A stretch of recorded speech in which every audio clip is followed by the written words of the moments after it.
Bonsoir, bonsoir à tous, bonsoir, bonsoir à tous, à toutes, bonsoir.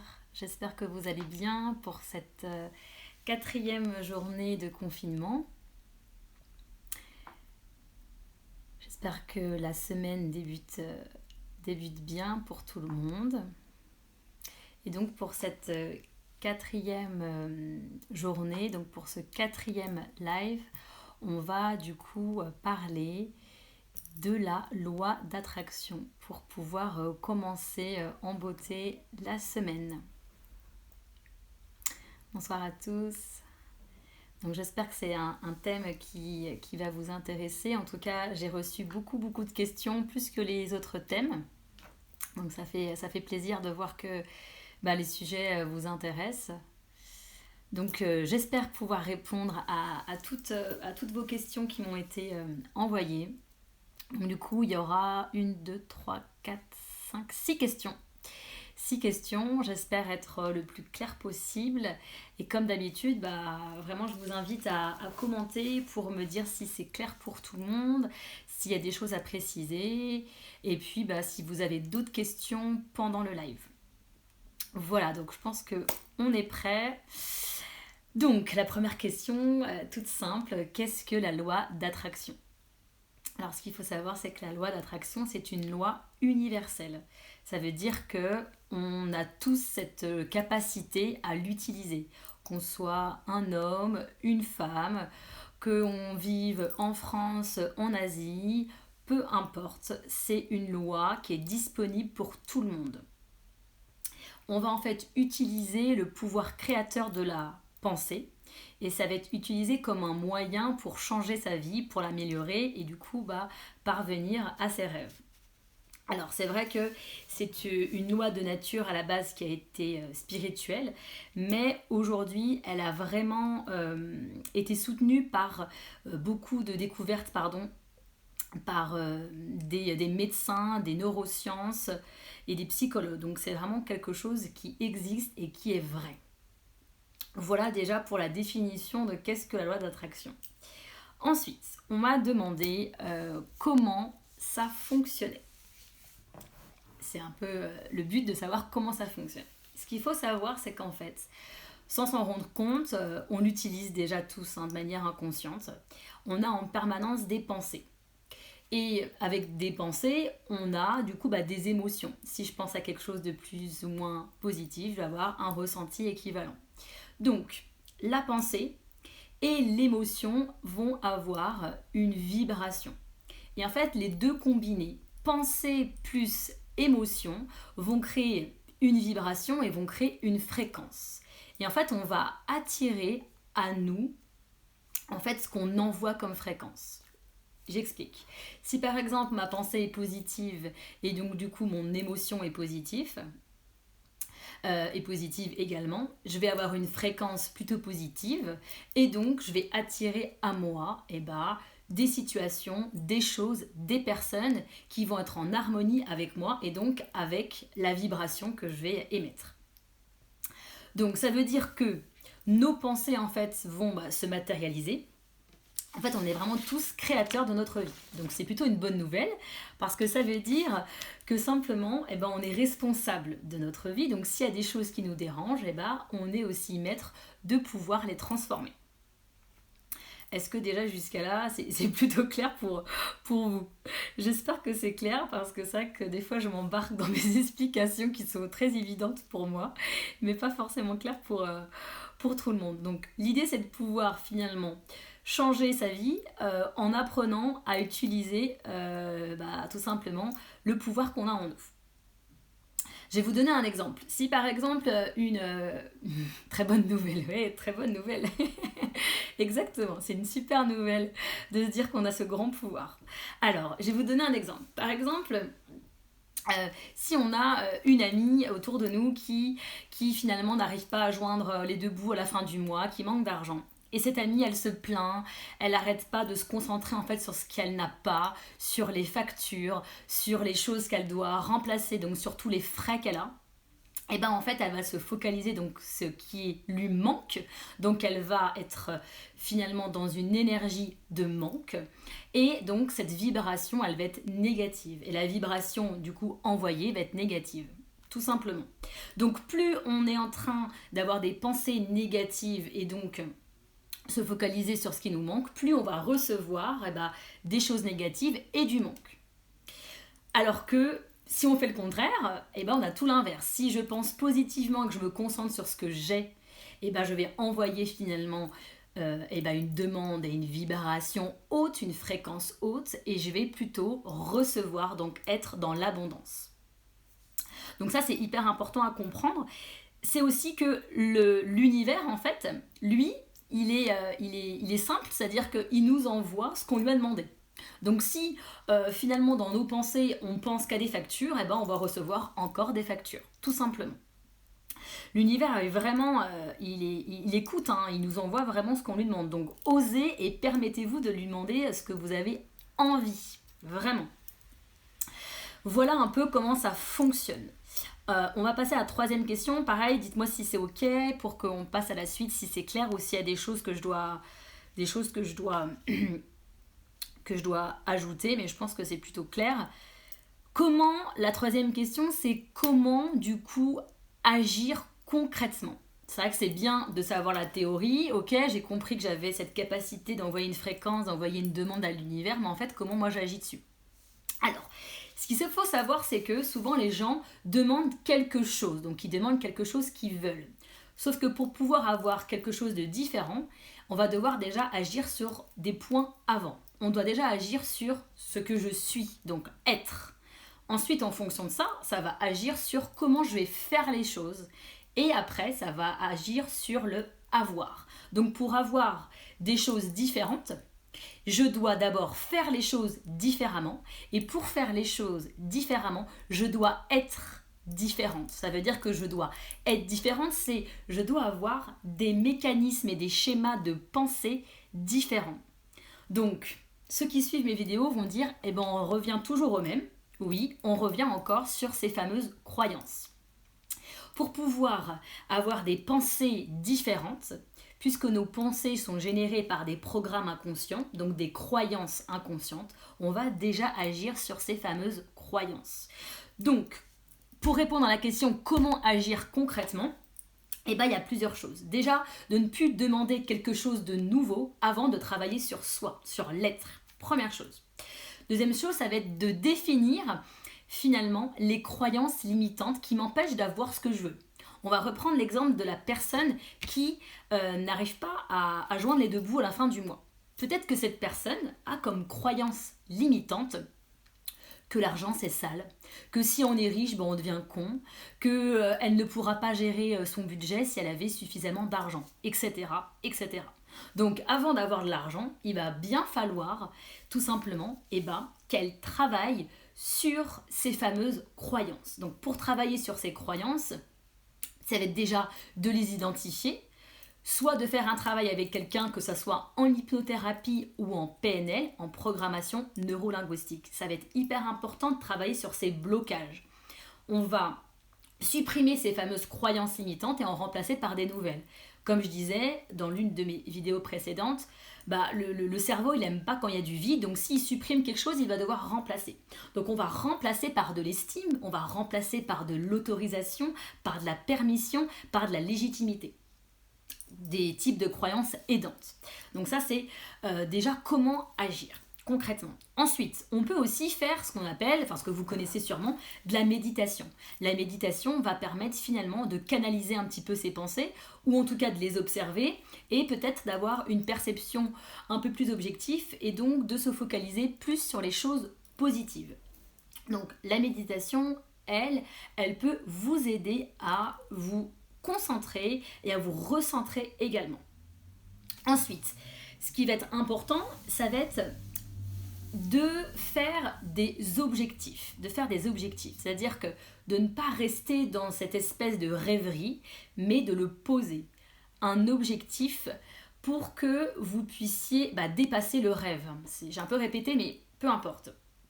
Quand vous allez poser un objectif, il va falloir le poser de manière positive. C'est-à-dire que le cerveau n'entend pas la négation. Si je vous dis, si mon objectif c'est de ne plus avoir de dettes, je vais envoyer à l'univers finalement une demande de dette. Parce que là, si je vous demande de ne pas penser à un éléphant bleu, vous pensez forcément à l'éléphant bleu. Ça n'existe pas la négation. Donc, pour poser un objectif et pour avoir une demande précise vers l'univers, il faut déjà se poser des objectifs positifs. Une fois qu'on a posé l'objectif, ce qui va être important de faire, ça va être un travail de visualisation. Donc soit seul, soit avec un hypnothérapeute, soit avec un sophrologue, peu importe. Parce que la visualisation, en fait, va stimuler la partie droite du cerveau et l'organe de la vision, et ça va envoyer un message à l'inconscient qui va inconsciemment du coup nous aider à créer le chemin pour atteindre l'objectif. Donc c'est très important d'utiliser la visualisation. Comme je vous disais, le cerveau ne fait pas la différence entre ce qui est vrai et la réalité. Donc plusieurs choses que je vous ai dit, le cerveau n'entend pas la négation et le cerveau ne fait pas la différence entre ce qui est vrai et ce qui est imaginé. Donc rien que le fait de vous imaginer déjà en train d'être riche, on va garder d'être riche, d'avoir de l'argent, on va rester sur cette thématique, sur l'argent. Si je crois que ça y est, j'ai de l'argent et que je fais comme si que j'étais riche, et finalement, rien qu'en vivant la situation, soit en me regardant, soit en étant vraiment acteur, en étant associé, je vais pouvoir ressentir des sensations. Donc, le fait de se voir en ayant de l'argent va permettre d'avoir des pensées positives et d'avoir des ressentis. Et quand je suis différente, quand je suis dans cette acquisition et que je sais que j'ai cette capacité finalement d'avoir de l'argent, qu'est-ce que je vais faire avec ? Tiens, je vais peut-être offrir des cadeaux, je vais pouvoir me racheter des meubles, je vais peut-être pouvoir partir faire des missions humanitaires, je sais pas, etc. etc. Et finalement, l'argent, c'est de l'énergie, il faut qu'elle circule. Donc rien qu'en se visualisant, en ayant plus d'argent, je vais envoyer finalement une vibration positive à l'univers et du coup ma demande va pouvoir être bien entendue. Donc, pour récapituler sur comment agir, il y a débloquer en travaillant sur les croyances, en installant de la légitimité, l'autorisation, de la confiance, de la permission, en faisant aussi de la méditation pour, on va dire, se recentrer et travailler sur le flux de pensée, et aussi d'utiliser la visualisation parce que le cerveau ne fait pas la différence. Et en utilisant la visualisation, vous allez faire une vraie demande parce que vous allez être connecté avec les avec les bonnes vibrations et la bonne fréquence. Dites-moi si c'est clair aussi sur comment agir. D'ailleurs, j'aimerais savoir si vous êtes intéressé pour que demain je fasse un live sur comment fabriquer son tableau de visualisation créatif. Donc ça serait en complément de ça en fait, parce que sinon le live va durer 1 heure. Donc ceux qui sont intéressés pour que je puisse leur expliquer comment le fabriquer, donc c'est un support de visualisation. Donc du coup c'est justement tout ce qu'on vient de dire. On va être dans l'agir, enfin dans l'action pour que vous puissiez mettre en place. Ok, ça marche. Donc si vous êtes ok, demain on peut faire ça. Ok, tout le monde dit oui, très bien. Donc je prends ça pour un oui global. Très bien. Donc demain, on se connecte ensemble et puis je vous explique comment faire ce tableau. Ensuite, la question suivante, c'était quoi ? C'était, les applications. C'est sûr que c'est bien de savoir tout ça, mais où est-ce qu'on l'applique ? Alors, beaucoup me disent, alors moi j'attends qu'il y ait quelque chose de super important. Alors oui, ça peut être hyper utile s'il y a un changement professionnel, un emménagement ou autre chose. Mais pas que, en fait on peut l'utiliser cette loi, vu qu'elle nous suit partout en fait, à chaque instant elle est présente, ça va être de l'utiliser en fait au quotidien déjà. Ça peut être, moi par exemple j'utilise pour trouver une place de parking, si j'ai envie qu'on me rapporte un petit déj ou des fleurs, enfin j'en sais rien. Donc tous les jours vous pouvez aussi l'utiliser, pas besoin d'attendre quelque chose de oufissime. Donc petit exercice sur ça. ça va être tout simplement le matin, avant de sortir de votre lit, de rester les yeux fermés, bien connectés à votre corps et de faire une petite visualisation de votre journée idéale, de votre journée type. Ah bah tiens, je vais mettre des vêtements que j'aime, je vais prendre un café chaud, j'en sais rien, je vais aller voir les collègues que j'aime ou je vais rester chez moi, je suis trop bien et puis après je vais peut-être je ne sais pas, rejoindre un ami ou l'appeler, peu importe, en tout cas, de visualiser la journée qui va vous rendre finalement positive, heureux, heureuse et qui du coup va créer, une fois de plus, cette combinaison qu'on cherche à avoir, pensée plus émotion et donc du coup envoyer le message à l'univers. Plus vous allez faire ça, plus vous allez obtenir des journées positives. Donc ça, c'est le quotidien. Donc on utilise le comme si c'était déjà fait. Vraiment, on est dans cette projection de désir, on y est déjà. Quoi d'autre en application? Alors c'est applicable sur tout, c'est-à-dire que on peut, sur la santé, beaucoup d'études ont été faites sur ça. Et sûrement vous en avez déjà entendu parler, les médecins se sont rendus compte qu'il n'y avait pas, par exemple pour les traitements des cancers, il n'y avait pas un meilleur traitement. Le meilleur traitement, c'était soit la personne qui était convaincue qu'elle allait guérir, donc elle a cette croyance et donc cette vibration en elle de guérison, cette vibration en elle où elle est en bonne santé, elle fait comme si elle était déjà en bonne santé, ou comme si elle était encore en bonne santé. Et aussi, ce sont des personnes qui avaient confiance dans le traitement qui a été choisi. Ça veut dire que c'est pas le meilleur traitement pour tout le monde, mais en tout cas, la personne a choisi le meilleur traitement ou la meilleure ou le meilleur thérapeute. Et était tellement confiant dans le traitement que la personne bénéficiait que ça a permis finalement une guérison. Donc, pour ceux qui veulent être en bonne santé, vraiment, évitez Internet, évitez de parler que de ça, évitez de vous entourer de malades. Après, vous n'avez peut-être pas le choix, bien sûr, mais forcément, ça va jouer. Donc, pareil, ceux qui regardent les infos et qui me disent « j'en peux plus », arrêtez de regarder les infos. Regardez des Disney comme moi, c'est très bien. Enfin, pas tous, des fois, il y en a qui font pleurer quand même. Mais c'est vraiment important de vous concentrer sur « je suis en bonne santé, je fais comme si je l'étais ». Ensuite, ça peut être donc utile, on l'a vu depuis le début de la vidéo, sur l'argent. Voilà, si je fais comme si j'en avais, comment je me comporte, ok. Sur le travail aussi, sur le travail c'est hyper flagrant. Par exemple, moi j'ai été pendant plusieurs années infirmière et en fait dans le même mois, j'avais des semaines où franchement j'adorais mon travail et il y avait des semaines où je ne l'appréciais plus. Pourtant le travail n'avait pas changé.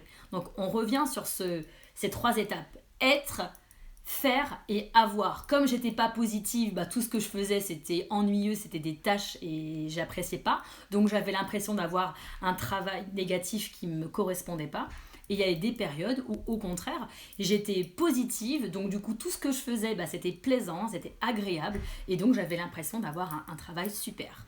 Donc soit vous cherchez et vous trouvez un objectif d'un nouveau travail et qui vous rend heureux et pareil avec une vraie demande, soit vous arrivez à transformer finalement le travail dans lequel vous êtes pour faire en sorte qu'il devienne intéressant. Je suis désolée pour ma voix. Donc voilà un petit peu sur les domaines de l'application et bien sûr aussi qu'on peut l'utiliser pour l'amour. Je donne un peu de suspense, on en parlera pour terminer sur cette thématique. Donc voilà les applications. Qu'est-ce que je peux vous dire d'autre? La question suivante, pareil, dites-moi si c'est bien clair, s'il y a des choses que je dois ajouter, n'hésitez pas.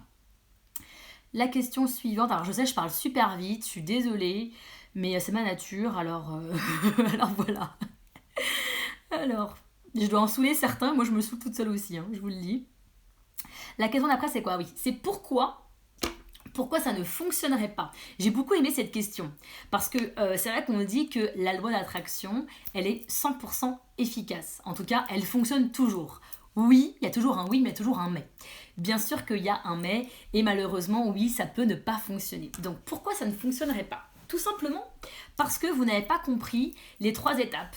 Être, faire et avoir. Si vous êtes que dans le je veux avoir ci, je veux avoir ça, sans travailler sur vous avant, en fait, vous n'allez pas avoir ce que vous voulez. Donc, ça va être vraiment déjà travailler sur le être. pour aller débloquer, comme je vous ai dit, la légitimité, l'estime de soi, la confiance, la permission et du coup toutes ces croyances limitantes conscientes et inconscientes. Donc déjà c'est vraiment un travail.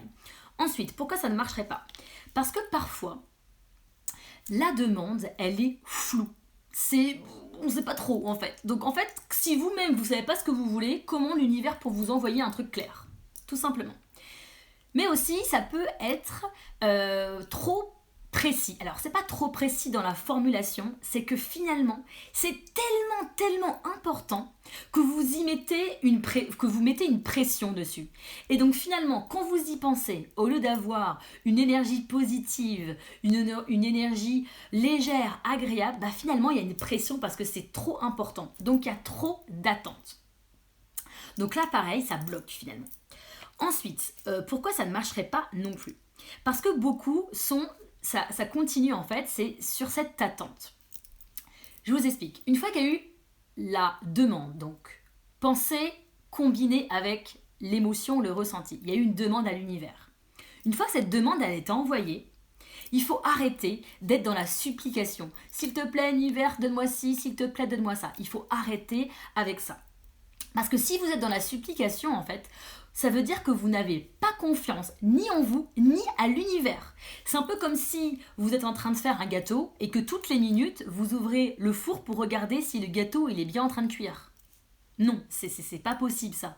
Ça veut dire qu'à chaque fois, vous mettez pause en fait sur la cuisson du gâteau et vous mettez pause en fait sur la demande que l'univers est en train de faire.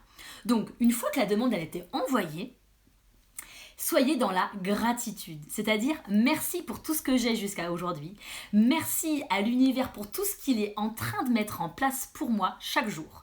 C'est vraiment important de ne plus être dans la supplication, mais d'être dans la gratitude. Merci d'être reconnaissant de ce qu'on a, vraiment. Ensuite, qu'est-ce qu'on a aussi? Je crois que c'est tout par rapport à pourquoi ça ne marcherait pas. Si, bien sûr, un autre point. Ça pourrait ne pas marcher si en fait vous n'êtes pas prêt à recevoir. Il y a une vraie différence entre j'ai envie et je suis prêt à recevoir. Parfois on a envie de certaines choses, mais inconsciemment en fait on n'est pas prêt. On croit mais on ne l'est pas. Donc parce que c'est trop gros ou parce qu'on demande quelque chose de trop différent. Et finalement cette différence nous fait sortir de notre zone de confort. Et finalement, elle nous met un petit peu en difficulté parce que ça fait peur la nouveauté parfois. Donc parfois, ce qu'il faut, c'est simplement en fait de demander quelque chose qui nous paraît juste pour nous. Peut-être d'y aller par étapes. Peut-être pas de demander tout de suite quelque chose d'extraordinaire pour pas sortir de notre zone de confort, mais d'y aller, voilà, étape par étape. Alors, il y a une question, je vais lire. C'est difficile de ne pas être dans l'attente, surtout quand c'est très important. Justement, plus tu vas être dans cette attente, parce que ça peut être important pour toi, bien sûr, et plus finalement, les émotions que tu vas émettre vont être plus basses en fréquence et donc ne pas t'apporter ce que tu souhaites. Donc là, le travail à faire, c'est pourquoi c'est aussi important. C'est ça le travail qui doit plutôt être fait. Pourquoi c'est aussi important? Pourquoi c'est aussi vital pour moi? Parce qu'en fait, le fait d'avoir quelque chose qui nous met cette pression parce que ça l'est, ça cache sûrement quelque chose. Donc peut-être qu'il faut travailler sur la patience ou peut-être qu'il faut travailler sur quelque chose qui est caché derrière le domaine dans lequel on attend quelque chose. Donc je vous disais, donc voilà, on reçoit si on est prêt. Voilà pourquoi ça ne fonctionnerait pas. Dites-moi pareil si c'est clair et s'il y a besoin d'éclaircir certaines choses, j'y réponds avec plaisir. Et en attendant vos retours, vos retours tout simplement, je vais répondre à la dernière question qui m'a été posée également. J'ai beaucoup aimé cette question. Je trouvais ça qu'elle a été chouette parce que je me serais pas forcément permise d'en parler. Enfin, pas permise d'en parler, mais c'est pas le sujet auquel j'aurais pensé parler. Dis donc, je suis désolée. Donc la question c'est comment pouvoir attirer la bonne personne en amour? Moi j'adore cette question. Alors, plusieurs choses. Déjà, en amour, si on pense finalement au manque d'amour qu'on a parce qu'on est seul, et ben encore une fois, on va envoyer la vibration du manque. Donc finalement, on va être encore plus dans le manque. Donc si on veut recevoir de l'amour, une véritable relation amoureuse et saine, eh ben, il va falloir déjà ressentir de l'amour en soi pour que cette vibration, elle puisse vibrer en nous et encore une fois, vibrer à l'extérieur. Donc, et donc du coup faire venir l'amour. Ça c'est la première chose. Parce que sinon, si vous êtes, je veux quelqu'un parce que, bah, je sais pas, parce que j'ai des névroses finalement, et bah finalement on va pas attirer la bonne personne et le ou la bonne partenaire, mais on va attirer la personne qui va nous aider peut-être à résoudre des problèmes et des névroses. Donc en fait, ça va pas être le bon partenaire ou la bonne partenaire de vie amoureuse, mais plutôt utilisé pour régler des problèmes. Donc il faut faire attention à ça. Donc déjà, si je veux si je veux un partenaire ou une partenaire, eh ben, je vais ressentir de l'amour pour faire venir l'amour. Première chose. La deuxième chose, ça va être d'accepter toutes les relations passées, de les accepter et de dire que finalement, toutes ces relations passées, elles m'ont servi à, elles m'ont permis de clarifier un peu nos besoins. Ça, c'est un premier point. Et du coup, de savoir vraiment ce qu'on veut, ce qu'on souhaite. À partir de là, vous allez pouvoir définir le partenaire ou la partenaire idéale. Et du coup, pouvoir l'attirer dans votre vie. Donc, pour pouvoir attirer le ou la partenaire idéal, il faut déjà avoir compris tout ça. Et une fois que vous l'avez tout simplement défini, là, ça va être important de faire ce qu'on va faire sûrement demain, le fameux tableau de visualisation créative, ou simplement de se faire une liste avec tout simplement comment il est. Est-ce qu'il doit être gentil, généreux, drôle, sympa, serviable, je sais pas. De dire toutes les qualités qu'il doit avoir et pas ce qu'il ne doit pas avoir. Si vous notez je veux pas qu'il soit infidèle, vous allez attirer encore une fois quelqu'un d'infidèle parce que le cerveau n'entend pas la négation. Donc on dit tout ce qu'on veut, ok ? Donc le fait de définir, de lister, vous allez après pouvoir le visualiser, donc visualiser la personne et visualiser finalement comment vous vous sentez avec cette personne qui est à côté de vous. Ah, comment je me sens ? Oh, je me sens trop bien, c'est voilà. Et le fait de se sentir super bien, encore une fois, vous allez pouvoir ressentir des émotions positives avec du coup ces pensées positives, le fait de voir cette image, d'être en lien avec la visualisation. Et donc vous allez une fois de plus pouvoir envoyer à l'univers la demande qui est du coup plus précise et plus saine et qui va du coup vous revenir tout simplement. Voilà, j'ai répondu, j'espère, à toutes vos questions concernant la loi d'attraction. Si vous avez une dernière question, je vous invite à me l'écrire tout de suite. Sachez que... Oh là là, je suis désolée. Sachez que, bien sûr, la vidéo, elle sera disponible pour ceux qui n'ont pas pu voir le début ou qui voudraient la revoir. Donc demain, comme vous m'avez répondu oui, je vais vous proposer un petit atelier pratique, en fait, comment fabriquer simplement son tableau de visualisation créatif. Donc j'espère que vous serez aussi nombreux. Et puis sinon, je vous remercie encore pour votre présence, pour tous vos messages, que ce soit vos questions que vous me posez avant, vos messages pour me dire que c'était chouette après. Vraiment, merci beaucoup. Et je vous souhaite une très très très bonne soirée. Un super... Oh là là, il faut que j'aille boire, je crois. Une super soirée et puis un super mardi pour demain. Et on se dit à demain soir. Merci beaucoup. Merci à vous. Au revoir.